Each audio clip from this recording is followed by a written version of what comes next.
sommes en 64 après Jésus-Christ. Alors que Rome s'endort paisiblement, un doux soir de juillet, un incendie éclate près du Quercus Maximus. Cris, pleurs, éboulements, la scène tourne à l'apocalypse. Pourtant, du haut du Capitole, un homme est d'un calme olympien. Cet homme, c'est l'empereur Néron. Émerveillé par le spectacle funeste qui lui est donné à voir, il se sent pris d'un doux désir pyromane de laisser le feu faire son œuvre. Pire, il décide d'envoyer ses hommes de main dans les rues à attiser les flammes. Dans un chaos de corps brisés, Rome est à sang. Le 25 juillet 64, lorsque Rome se réveille enfin, cendres et cadavres composent un immense champ de ruines. Comment une ville si riche, si puissante, au sommet de son art au 1er siècle, a-t-elle pu donner le pouvoir à un homme mu par ses désirs, ou plutôt ses pseudo-désirs de créativité artistique, plutôt que par la volonté du peuple, prendre le pouvoir?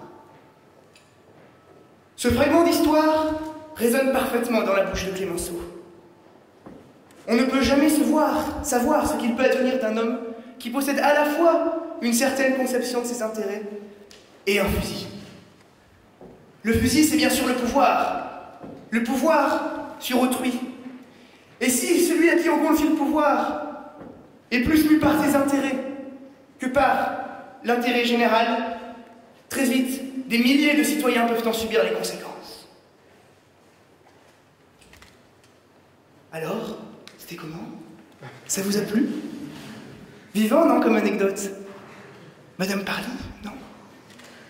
Ne me dites pas que vous m'avez cru. Ne me dites pas que vous m'avez cru une seule seconde que ce que je racontais était vrai. Encore une fois, vous avez bu ces sornettes. Encore une fois, vous vous laissez avoir par cette rhétorique de déconstruction ad personam. Il est facile de critiquer un ennemi invisible, un grand méchant Néron qui fait régner la terreur sur la ville. Mais Clémenceau ne fait là rien de mieux, certes avec plus de style. Mais que fait-il, hormis nous dire « Attention, ne donnez pas le pouvoir à n'importe qui ». Il est trop facile de déconstruire ses adversaires. Cette rhétorique est à la portée de tout le monde, pas plus tard qu'hier.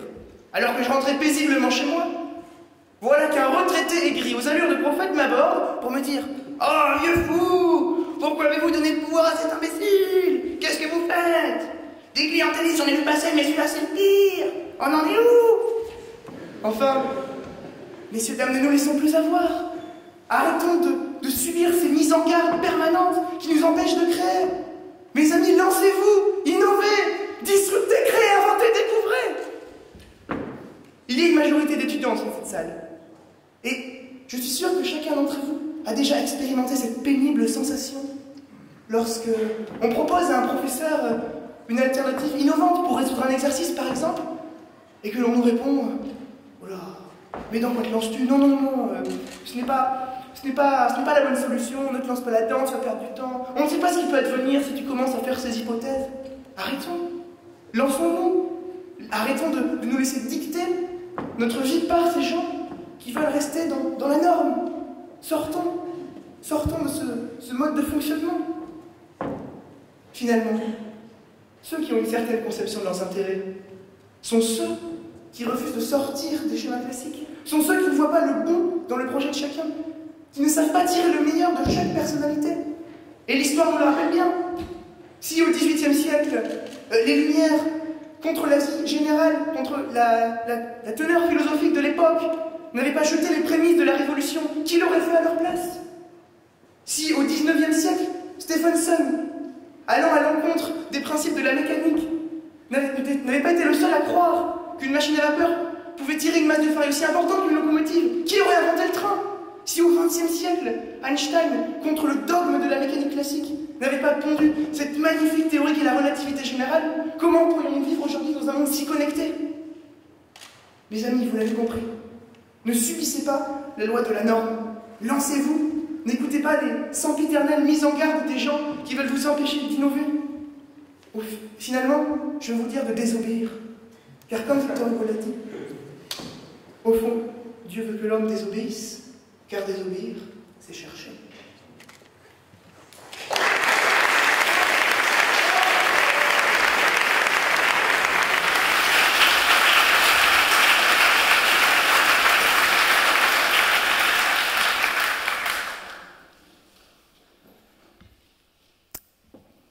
Saviez-vous que plus on leur donne de l'amour, plus les tomates sont rouges? Moi, je ne savais pas, mais on m'a dit ça la semaine dernière. Alors lundi, je suis allée au potager avec dans les mains 15 pieds de tomates prêts à être replantés et un grand saladier plein d'amour à déverser. L'orage venait de passer et j'aperçois un peu de ciel bleu, alors ni une ni deux. J'enfile une paire de bottes, une salopette délavée, j'empoigne ma pelle bêche un peu rouillée. Tiens, est-ce que je suis vaccinée contre le tétanos? Bref, je reprends ma pelle et dans cette terre argileuse, je commence à bêcher. J'arrache une première motte de terre, puis 2, puis 10. Et alors que je creuse cette tranchée un peu boueuse, un peu douloureuse, un peu poussiéreuse, les images reviennent. Et le cœur humide, je revois les cours d'histoire de Madame Boutonnet, 14-18 ou Guerre des boutons, peu importe le chapitre, je suis projetée sur la ligne de front.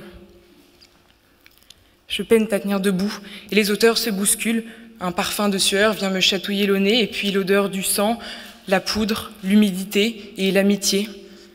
Les images défilent, c'est un 14 juillet animé. Je vois des munitions, du plomb, des lettres brûlées, un paquet de cartes à jouer incomplet. Tiens, la dame a le cœur déchiré. Je creuse encore et je trouve un casque avec un peu de peur caché à l'intérieur.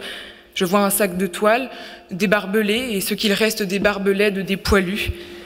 Un peu plus profond encore, je crois trouver de l'eau, peut-être un mélange de larmes sucrées-salées, un peu de pluie qui vient des cieux ou du coin des yeux. Ma vue se brouille et mon cœur palpite. Et soudain, au fond de cette tranchée, j'entends la guerre, comme dans un coquillage, on entend la mer. J'entends aussi des cris, des gémissements, des rires gras et des rires plus maigres, des rires de soldats affamés. J'entends des secrets, des mots d'amour et des notes d'espoir qui détonnent sur la partition du désespoir.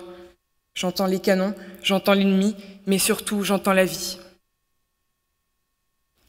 Et soudain, dans ce brouhaha général qui en ferait frémir plus d'un, de général, j'entends une petite voix feutrée. C'est celle d'un petit monsieur, moustachu, pas très poilu. Il a plus un brin d'herbe sur le caillou. Il s'appelle Georges et il est loin d'être sot, alors soyez clément et écoutez plutôt. Ne craignez jamais de vous faire des ennemis. Si vous n'en avez pas, c'est que vous n'avez rien fait. Alors déjà, bonsoir. L'ennui, c'est que j'ai pas vraiment compris ce qu'il a voulu dire. Mais bon, c'est pas grave, j'ai toujours le droit à appel à un ami. Je vois justement un monsieur qui passe par ici, je crois qu'il est médecin. Attendez, on va lui demander son avis. Dites-moi, docteur, qu'est-ce qui prouve que vous avez bien travaillé? Qu'est-ce qui compte à la fin de vos journées? Est-ce que c'est le nombre d'ennemis rencontrés?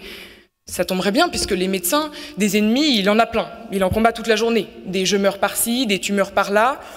Des ordonnances manuscrites indéchiffrables, des infirmières en grève, des épidémies de gastro. D'ailleurs, ce soir au cocktail, je vous déconseille de boire dans mon verre d'eau.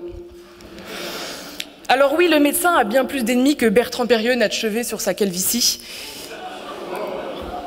Mais ce dont le médecin se souvient lorsqu'il va se coucher, ce ne sont pas ses ennemis, mais c'est le sourire porcelaine d'une gueule cassée à nouveau sur pied, c'est la joie dans les yeux de la femme qui sort du coma, c'est les souvenirs heureux que même la mort ne pourra pas lui voler, c'est les sourires et la fraternité, ce qui reste pour l'éternité. Alors j'interroge aussi, pour plus de témoignages, un maître d'école qui passait par ici. Les lunettes au bout du nez, les mains pleines de craie, il me glisse à l'oreille « Attention mon petit gars, il ne faut pas se tromper de combat. Il y a des combats qui valent la peine d'être menés, il en est d'autres qu'on va vite oublier. » Et d'ailleurs, un proverbe suédois disait « Si à 10 ans, tu es allergique aux équations, bon, ça ne fait rien, continue à travailler. Si à 20 ans, les fractions te donnent encore des boutons, bon, c'est pas gagné, mais continue tout de même à travailler. Par contre, si à 30 ans, tu ne sais toujours pas combien font 6 x 7, alors là, arrête et engage-toi dans l'armée. » Et puis ensuite, vous faites comme ces messieurs du premier rang, vous collez des petites médailles ici en guise d'anti-sèche, comme ça, quand il faut compter les munitions, un petit coup d'œil ici, 6 c'est 12, 13, et puis voilà, le tour est joué. Dans tous les cas, ne nous mentons pas, le théorème de Pythagore, après 30 ans de service, on s'en souvient pas. En revanche, et même si le proverbe ne le dit pas, si par exemple tu gagnes ton combat contre la timidité en classe de CP avec Madame Verdier, si tu transformes cette timidité en allié, sans attendre l'armistice ou les feux d'artifice, eh bien cette victoire-là, c'est pour l'éternité. Alors qu'est-ce qui résiste vraiment à l'épreuve du temps? Est-ce qu'on retient jour pour jour les 4 ans d'affrontements entre troupes françaises et allemandes, ou plutôt les souvenirs d'un match de football improvisé un soir de Noël sur le No Man's Land? Les ennemis, ça ne tient pas la route. Que ce soit avec les maths ou avec l'allemand, on se rabiboche bien un jour. Mais les amitiés volées dans les niches des tranchées, en revanche, ça, c'est pour toujours. Et soudain, je crois enfin comprendre les mots de ce Clémenceau. Oui, ayons des ennemis, non pour tuer, mais pour aimer. Non pour sauver, non pour tuer, mais pour sauver, pour défendre. C'est cela la force, je crois, de ceux qui, comme les éducateurs, les médecins, mais aussi les militaires et pourquoi pas les paysans, ne travaillent qu'avec des espèces menacées. Je dis menacées parce que ces héros-là, poilus ou pas, ils ont toujours quelque chose à sauver. Or, rien n'a plus d'efficacité, je crois, pour conserver la force et l'ardeur de la jeunesse que ce duel créateur avec le mal, la matière et le hasard. Et si la France n'est pas d'abord pour chaque Français cet enfant à éduquer, ce voisin à ranimer, ce champ à cultiver, cette ville à libérer, alors la France, si éloquemment qu'on en parle, n'est plus qu'un cadavre. Alors oui, allons nous faire casser la gueule en chœur, peu importe l'issue, à vrai dire, nous sommes déjà vainqueurs. Enfin, je baisse les yeux une dernière fois sur ma tranchée, maintenant presque achevée, j'ai beaucoup parlé, et je suis là, les traits tirés, les pieds poudreux, au milieu de mon champ de bataille, au milieu des épouvantails. Je suis là et j'hésite encore. À vrai dire, j'ai peur. Alors je prends un pied de tomate au creux des mains, au creux du cœur. Il sent bon l'été et les tomates mozza, il a un goût de liberté et de pergola. Et soudain, je réalise mon erreur. Ne craignez pas, nous disait Georges. Mais oui, c'est ça.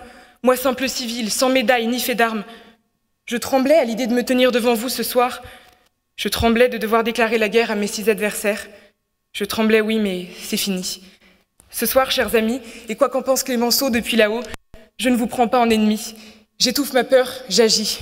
Alors la grande muette, écoute-moi bien, parce que ceci est une ode à la vie, et parce qu'après tout, quel que soit le nombre d'ennemis, les limaces attaqueront mes tomates, quoi que je fasse. Alors oui, à vaincre sans persil, on triomphe sans gloire. Au diable les ennemis, n'aie pas peur, agis. Alors oui, mesdames et messieurs les membres du jury, ce soir, c'est promis, j'irai pour vous défendre mes tomates, la fleur au fusil.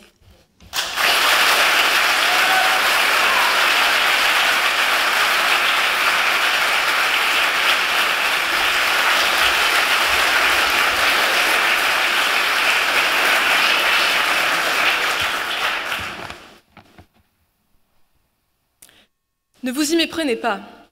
La phrase de Clémenceau, quand on est jeune, c'est pour la vie. Ce n'est pas à ses soldats ou à ses chers compatriotes qu'il préférait la déclamer. Non. C'était à Marguerite. Imaginez un peu. Elle avait 40 ans, il en avait le double. Pierre, le fils de Marguerite, ne comprenait pas cette différence d'âge.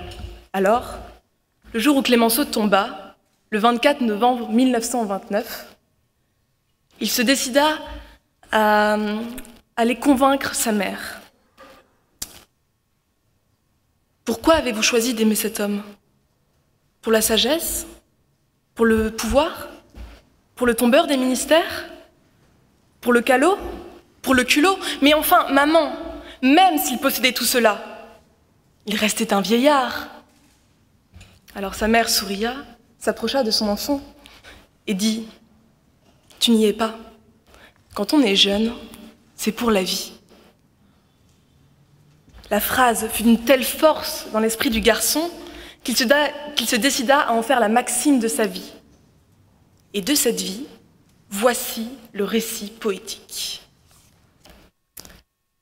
Il entra à Saint-Cyr, ce grand-père méconnu, et son regard d'enfant aima le vieux bahut. Il y voyait la fougue, la rage et la flamme. Voici l'école qui forgera les âmes. Mais ses maîtres et cadres l'y voulurent vieillir, car le chef est prudent, mûr, et doit s'appauvrir. On peut d'un jeune élève le corps assombrir, mais l'esprit s'aiguise, sans jamais s'endurcir. Parfois déçu, jamais amer, rongeant son frein de n'être pas encore un cavalier du Rhin, bousculant dans certains rêves trop enflammés le Reich terrible et son guide illuminé. Il se voyait toindre par le baptême du feu. Mais c'était l'année 40. Frappé par Dieu, il tomba, terrassé par les obus des cieux. Mais la jeunesse n'est quand éteinte, on la veut. Et l'orgueil piqué, il survit, se relève, s'élance dans l'ivresse qui le porte en rêve. Puis, c'est l'Indochine, la vallée infernale. Le héros s'appelle... se voit général. Il n'est pas marsouin, alors Afrique. Adieu. Enchaînant des salsas de démons et de feu, tenant 3 nuits par semaine sans prendre d'air, un obélisque en sa compagnie droit et fier, bien tracé, hein, comme une astérisque légionnaire.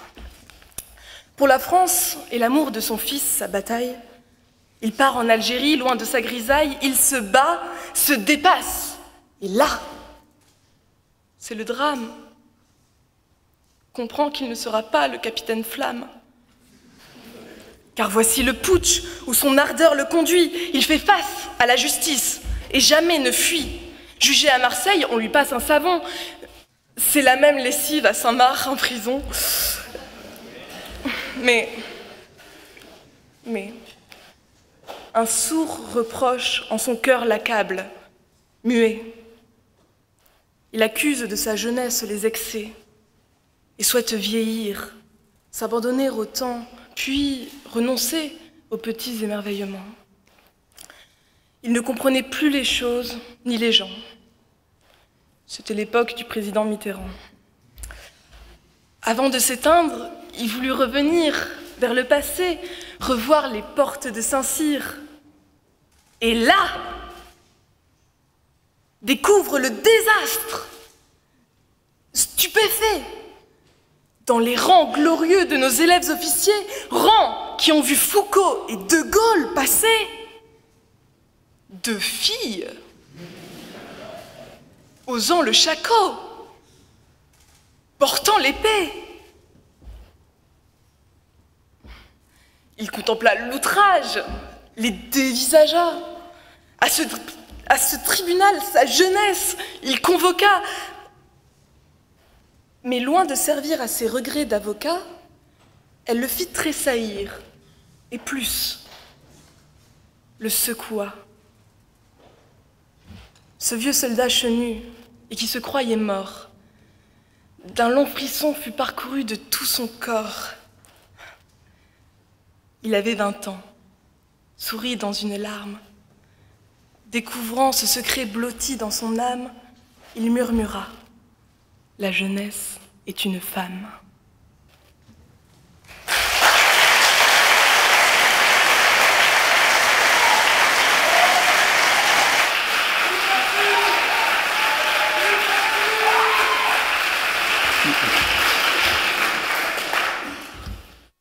Mesdames et messieurs, j'ai l'immense privilège de devoir parler d'amour à l'Hôtel des Invalides.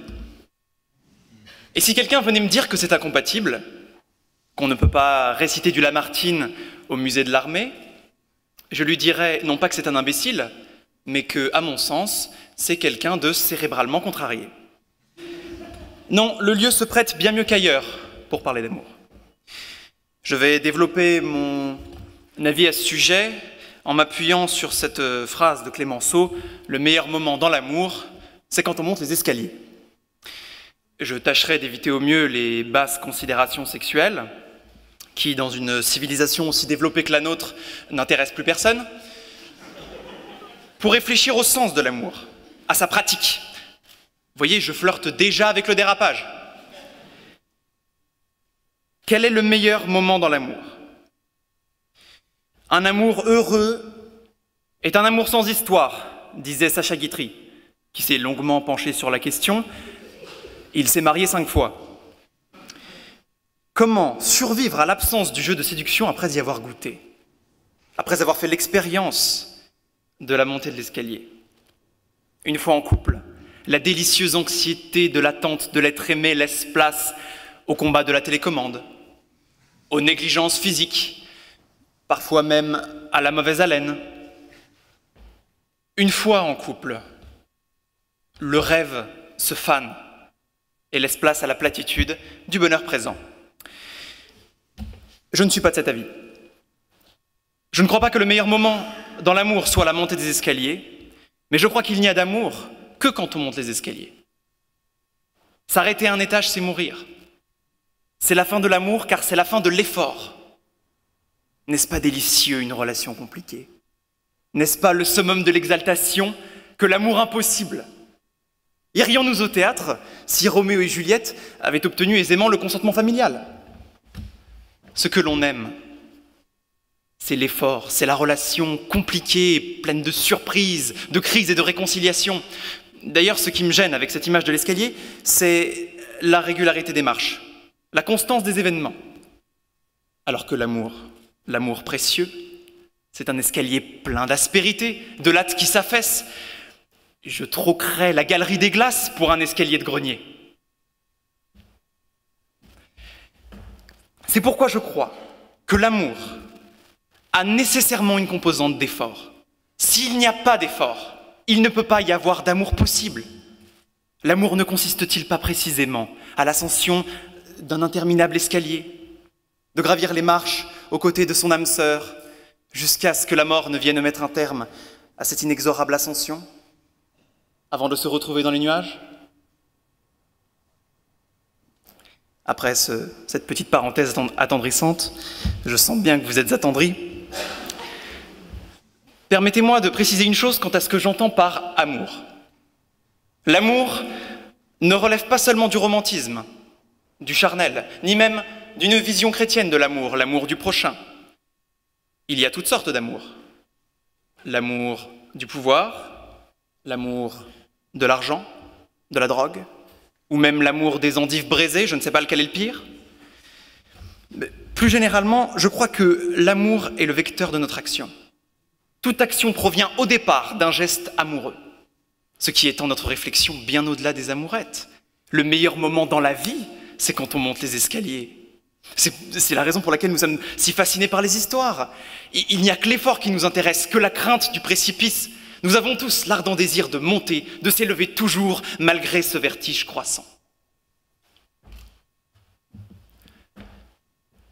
L'effort, le risque, c'est la composante de l'existence. C'est ce qui nous fait vivre. Sans cela, il ne peut pas y avoir de passion, il n'y a pas d'existence. C'est là tout le paradoxe. C'est pourquoi je crois que l'homme d'action est celui qui s'efforce à faire de sa vie un immense escalier à gravir. Shakespeare disait « Le monde entier est un théâtre », mais c'est bien plus que ça. Le monde entier est un escalier. D'ailleurs, on voit la proximité de Clémenceau avec certaines idées d'extrême gauche, puisque sa vision de l'amour, et donc par là de l'existence, comme je vous le disais, correspond à un rapport de lutte de classe. Il y a les célibataires, le rez-de-chaussée, et en haut de cet escalier à une marche se trouvent les riches d'amour. Pour ma part, je crois que le monde est constitué d'une multitude de marches infinitésimales, dont chaque niveau correspond à un état d'épanouissement amoureux. Mais il y a également l'escalier de l'amitié, l'escalier des revenus, des positions sociales. On s'aperçoit alors de toute la complexité et toute la complétude de cette vision. Il y a autant d'escaliers qu'il y a de prismes de lecture du monde possible. Là est le paradoxe. Cet édifice qui semble être constitué d'un début et d'une fin n'existe pas que par notre présence, que parce que nous le gravissons, que parce que nous y trébuchons. Voilà pourquoi il me semble que le monde, la vie sans effort, sans prise de risque, n'est pas une existence, n'est pas une existence. Vous noterez ce petit trait d'esprit et cette construction intéressante.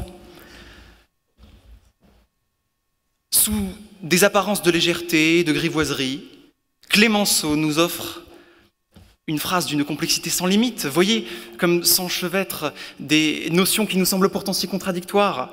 L'amour et l'ambition, le don de soi et le désir de s'élever, le bonheur et la pénibilité. C'est pourquoi je crois que l'effort donne un sens à l'amour, que l'effort donne un sens à la vie, et c'est la raison pour laquelle il me semble que l'Hôtel des Invalides est l'un des lieux les plus romantiques de Paris. Montmartre, bien sûr, ne souffre d'aucune comparaison, mais j'estime qu'avec 2280 marches, il n'y a pas de quoi se vanter.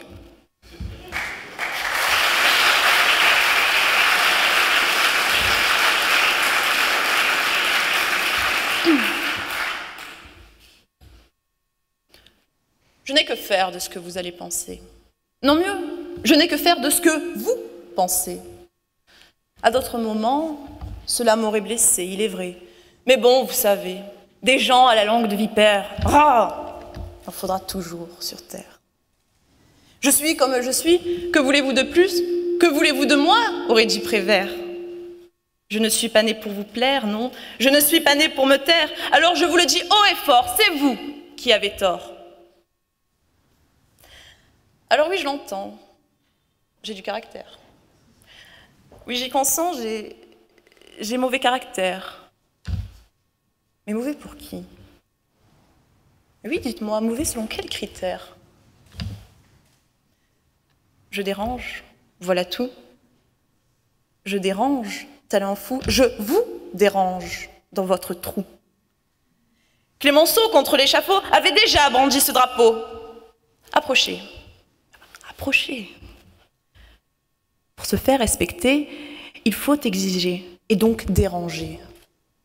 Mais bon, n'y allons pas de manière trop hâtive, car contrairement à ce que l'on pourrait penser, les personnes qui ont du caractère sont assertives. Elles ont des limites bien définies, bien affermies, bien définies, bien abouties. Serait-il préférable, selon vous, d'être un homme sans caractère? Alors, un militaire sans caractère? De vouloir se fondre dans le regard de nos pères? Embrasser leur jugement et sombrer dans l'océan? Prenons un exemple. Songeons à cette jeune fille, innocente, insouciante, souriante. Elle veut se faire aimer pour ce qu'elle n'est pas. Alors, elle pose sur sa joue la teinte des vivants, puis continue doucement à créer ce moi que les autres voient. Elle met méthodiquement du crayon autour de ses yeux pour redessiner son passé, faussé, volé. Des couleurs toujours vives pour communiquer cette joie, mais que jamais elle ne ressentira, non jamais. Mais ça, les autres, eux, ils ne le voient pas. Et lorsqu'ils la voient, tous, oui, tous l'envient, alors que sous son maquillage, elle reste sans vie. Vous savez, nous avons tous déjà été cette petite fille qui se torpille, jeune fille gentille, docile, mais bon débile quoi, qu'on se le dise, qui sourit et dit oui tout le temps. Rappelez-vous, souvenez-vous, même si c'est un petit peu flou, c'était une petite fille exemplaire, perdue dans ses chimères, qui aimait plaire, qui voulait toujours bien faire.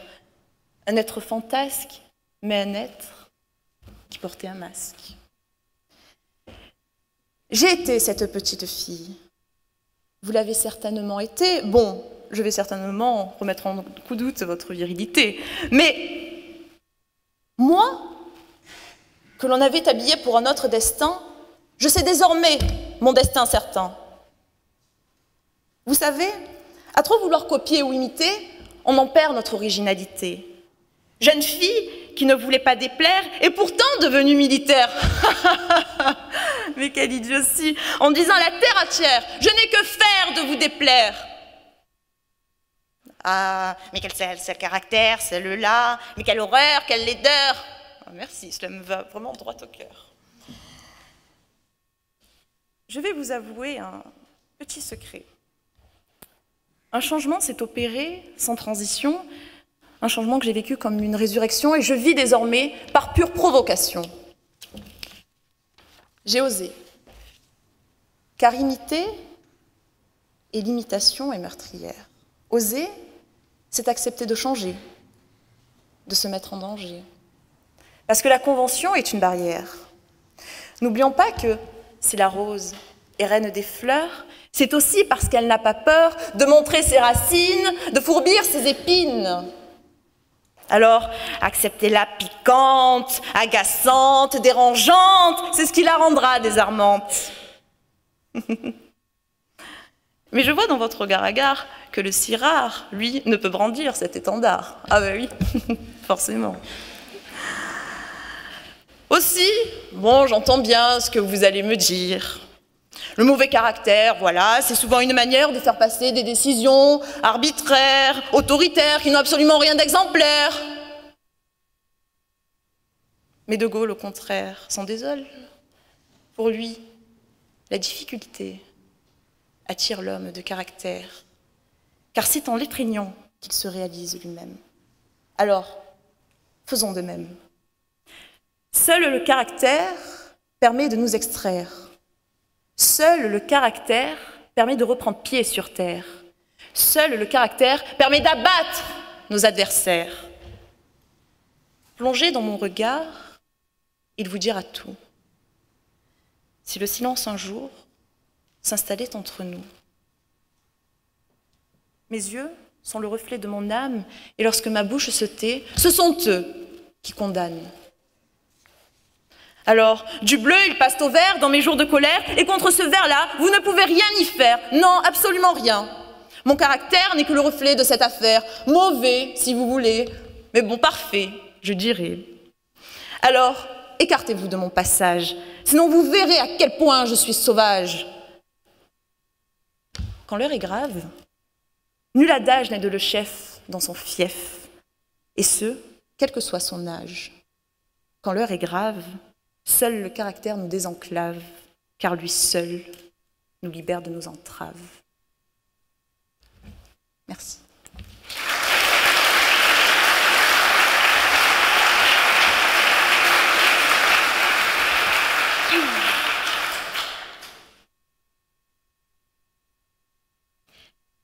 Venir ici, ce soir, est une vraie épreuve pour moi. Tout d'abord, je suis étreinte par une certaine angoisse de ne pas faire le poids, musculairement parlant. Entrer aux Invalides, chez Napoléon, non pas entouré des grognards, mais de brognards, c'est déjà très rassurant. Alors, parler devant la ministre, parler tenue. Je plaide coupable. Oui, j'ai fait des erreurs, et je les assume. Mais moi, je ne suis pas une femme politique. Je profite du moment pour réparer des torts que j'aurais pu commettre. Pardon à mes parents, pour avoir essayé de leur faire croire que c'était le poisson rouge qui avait fait tomber le vase du salon avec un aplomb. On aurait dit Jérôme Cahuzac. Pardon à ma maîtresse, pour avoir dû écrire sur mon bulletin, écrire son nom non acquis. 22 lettres en 33 minutes, c'est insuffisant. En quête d'un avenir glorieux, j'ai cherché où atterrir.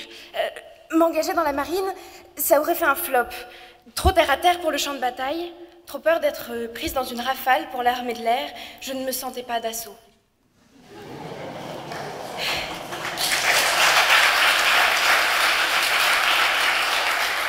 J'ai fait des erreurs. Tout le monde fait des erreurs. C'est comme ça qu'on grandit. C'est comme ça qu'on apprend. On a tous une deuxième chance à cet âge-là. Mais je n'y suis pas pour grand-chose. C'est la faute du système. Nous sommes une génération biberonnée aux attentats, nourrie à l'austérité. Il n'y a plus de repères. J'ai voulu grandir avec des modèles.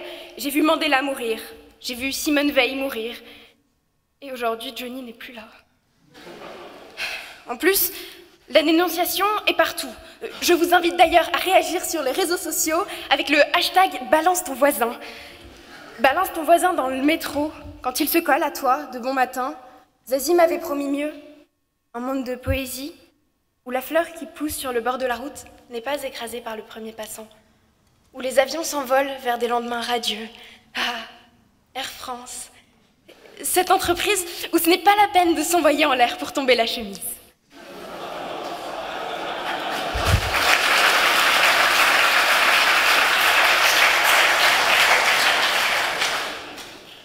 On peut tous rejeter la faute sur autrui. Mais autant un enfant a le droit à l'erreur, autant la classe politique devrait avoir un comportement irréprochable. Ne pas tricher, ne pas voler, ne pas sacrifier l'éthique sur l'autel du pouvoir. Pourtant, esquiver ses responsabilités semble être un sport national. Personne ne veut porter le chapeau. Alors, ce sont souvent les mêmes boucs émissaires qui y passent. Bruxelles, François Hollande, les Arabes, François Hollande, les femmes, François Hollande. De manière générale, les premières années d'un mandat sont destinées à critiquer les désastres causés par le précédent. Alors, arranger la réalité, c'est très en vogue pour les politiques. Il faut juste trouver le coupable idéal pour préserver ses sondages. Le mensonge est à la politique ce que les startups sont à Macron, essentiel. La politique, c'est un panier de crabes. Il ne faut en penser pour personne et pincer tout le monde, sinon on se retrouve 20 milieux sous les mers. On est dans une situation où notre camarade, pourtant si amical hier soir, nous annonce que plutôt crevette que de bosser avec toi, d'arrêter avec nos blagues pas lourdes et de baisser d'un ton.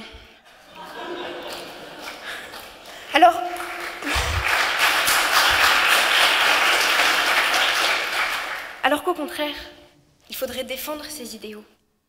Mettre un écologiste pour l'écologie, une féministe pour les droits des femmes, une sportive pour le sport, et penser à la compétence avant tout. Si faire de la politique, c'est ne pas assumer les responsabilités qui nous incombent, c'est bien triste. Et sur ce point-là, je ne céderai pas. Je ne me retirerai pas, car au-delà de ma vision des choses, c'est la démocratie qui est attaquée. Il faut s'engager dans un domaine dans lequel on croit, pour défendre des valeurs qui nous sont propres, parce qu'on a chacun une identité et des convictions personnelles. Faire de la politique, ce n'est pas esquiver ses responsabilités, simuler des amitiés, promettre tout à tout le monde pour arriver au sommet et mettre les pieds sous la table aussitôt arrivé. Mais quand certains truandent, d'autres sont attaqués.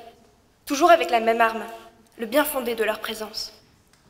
Qu'est-ce que je dois faire pour me sentir légitime? Qu'est-ce que je fais là?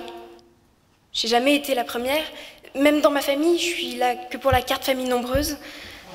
Certains ont toujours insinué que j'étais un quota. Oui, c'est assez basique en politique, hein. Si jamais vous n'arrivez pas à rejeter vos erreurs sur les autres, au moins dénigrez-les. Pour eux, ma légitimité était discutable, improbable, un peu comme Rabiot en équipe de France. À 15 ans, j'ai interviewé le président de la République.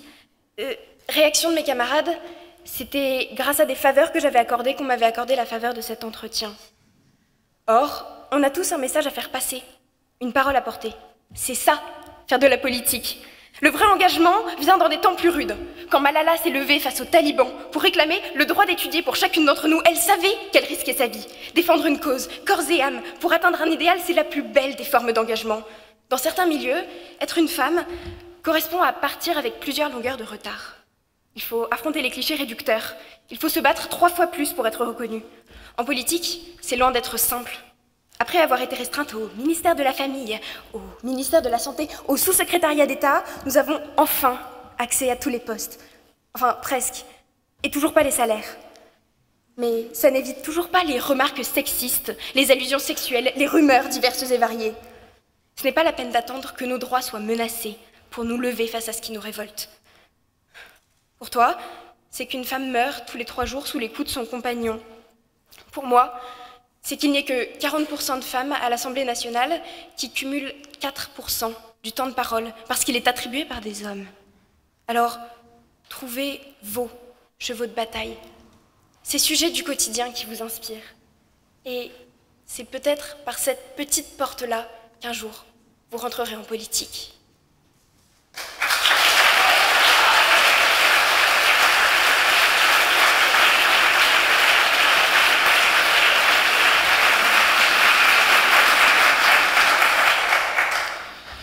Nous sommes le 6 juin 2018. Il y a 74 ans, jour pour jour, à quelques encablures des côtes normandes, des centaines de milliers de soldats attendaient dans les chalands de débarquement. Une partie d'entre eux a traversé l'Atlantique. Ils sont à des milliers de kilomètres de chez eux. Ils participent à une guerre qui semble les concerner de bien loin. Pensez juste un instant à eux, entassés dans leur embarcation, la porte blindée en face d'eux, encore fermée. Tant que cette porte est fermée, ils font partie d'un déploiement stratégique. Ils sont une part de la politique au sens large. Mais à un moment, il faut bien que cette porte s'ouvre. Et là, il n'y a plus de politique. Il n'y a plus de diplomatie, de stratégie ou de conflit au sens abstrait. Il n'y a que la guerre. Il n'y a que le combat. Il n'y a que les balles ennemies, les bombes, les barbelés, les ordres aboyés, les camarades qui tombent un à un. Il n'y a que l'avancée fatidique, la peur au ventre et la rage au cœur. Donc, cette porte de chaland qui tombe, c'est notre delta T, notre tout petit instant de flottement où la politique devient la guerre. Alors, imaginez-le, notre petit Jay dans son bateau. Qu'aurait-il pensé s'il avait vu à ce moment Georges Clémenceau, rendu d'entre les morts, lui dire à ce moment « Rentre chez toi, petit. La guerre, c'est une chose trop grave pour être laissée aux militaires. » Alors, je sais, cette phrase dans ce contexte peut faire sourire, c'est vrai. Mais pour continuer dans ce qui fait sourire, Si nous regardons cette phrase aujourd'hui, en 2018, en France, qu'est-ce que l'État français a fait de cette citation 130 ans après qu'elle a été prononcée? Eh bien, il en a fait un décret en 2013, un joli petit décret dans lequel on peut lire que le chef d'état-major des armées, le CEMA, est un, je cite, conseiller militaire. L'armée française a donc pour chef deux énarques, un trop jeune pour avoir pu faire un service militaire et l'autre assez courageuse pour avoir été à la direction de la SNCF. Et ils sont conseillés par un général d'armée à qui il ne semble manquer que le Vietnam dans son CV pour finir de ressembler à Rambo.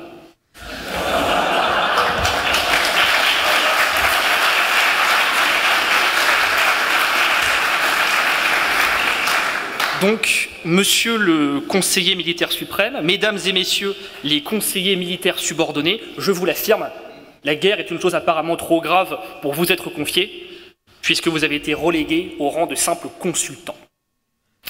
Que vous le vouliez ou non, demain, ce sont les hipsters écolos de HEC ou de la Sorbonne qui prendront les rênes de l'armée française, alors que nous, pauvres militaires, n'aurons pour plus grande ambition que d'être peut-être un jour conseiller militaire à 5 étoiles, le poste ultime. Alors, juste avant que dans un élan excessif, je ne laisse et ma casquette et mes galons à mes camarades de Sciences Po, entendons-nous bien sur la nuance entre planifier la guerre, stratégiquement parlant, et conduire la guerre sur le terrain. Reprenons notre petit GI du début. Quelle aurait été sa perception de la bascule politique-guerre pendant la Première Guerre mondiale, par exemple? C'est relativement simple. Ordre politique, aller casser du teuton.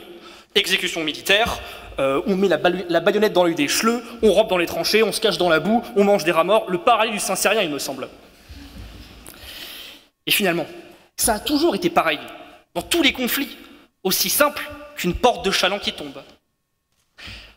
Mais depuis les années 50, cette séparation guerre politique a pris un sacré coup de flou. Un exemple très parlant se trouve à la fin du Professionnel avec Belmondo. Rappelez-vous l'ordre du ministre aux militaires. Je vous donne l'ordre de le stopper. Voilà, c'est tout. Débrouille-toi avec ça, mon grand. Et 40 ans plus tard, les choses n'ont pas changé. On me demandera bientôt, dans 2 ans, de visiter un bâtiment suspect en vue d'un soutien tacite aux pays alliés sans toutefois engager l'intégrité physique de l'équipage pour éviter des représailles sur la population.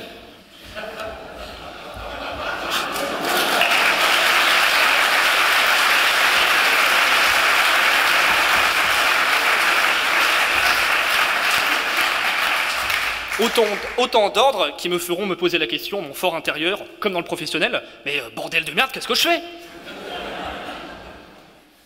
Mais finalement, si cette frontière a tant changé, n'est-ce pas parce que la guerre elle-même a changé?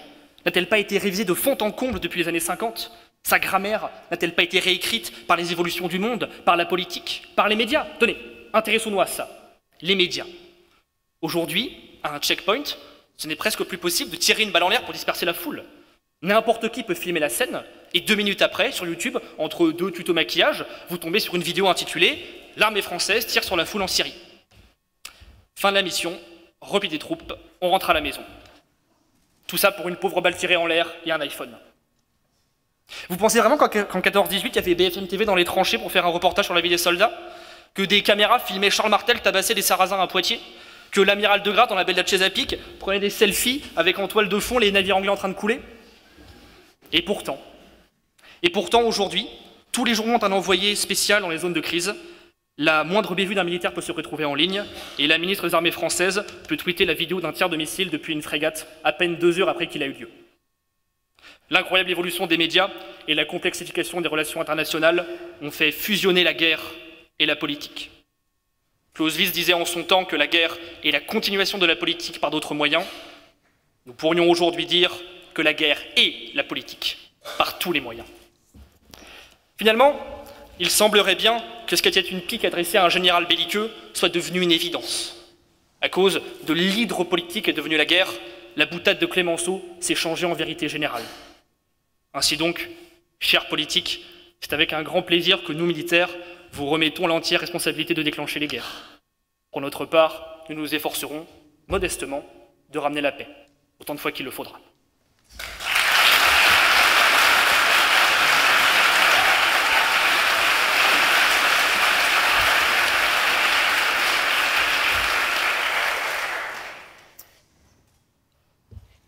La jeunesse est une femme, et c'est une femme libérée. Vous avez tout de suite reconnu une citation que nous avons entendue tout à l'heure, et donc j'appelle Emma Zimmermann.